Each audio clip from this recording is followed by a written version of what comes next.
ওনারা জানতে পারছে যে এখানে আমরা ভিন্ন দলের ভিন্ন মতের ওইখানেও তো আওয়ামী ফ্যাসিস্ট, আপনার দেশের প্রতিটা জায়গায় জায়গায় এখনও আওয়ামী ফ্যাসিস্ট আছে।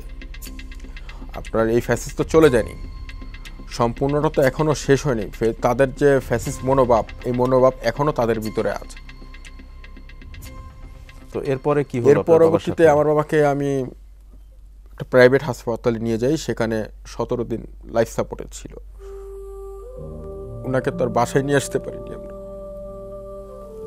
কিন্তু আমরা যারা ভিন্ন মতের দল করি, তারা আমাদের ফ্যামিলির যদি একটা মানুষ গড় আয়ু 70 বছর হয়ে থাকে, আমরা সেটাকে 50 বছরে নামায় নিয়ে আসছি, আমরা তারা ভিন্ন দল করে থাকি।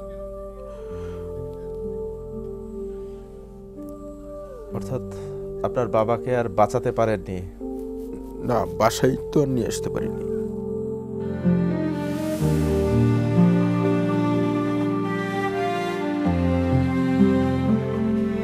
এর মধ্যে আব্বু কষ্ট পাইতো আরো, এর জন্য এলাকা ভিত্তিক যারা আওয়ামী ফ্যাসিস্ট সরকারের দোসররা ছিল, উনি যখন মসজিদে যেত সেখানেও তাদেরকে লাঞ্ছিত করতো, বলতো যে আপনার এই মসজিদে আসার দরকার নাই, আপনার ছেলেরা সন্ত্রাসী কর্মকাণ্ড করে, আপনার এই মসজিদে আমার বাসার পাশেই মসজিদ।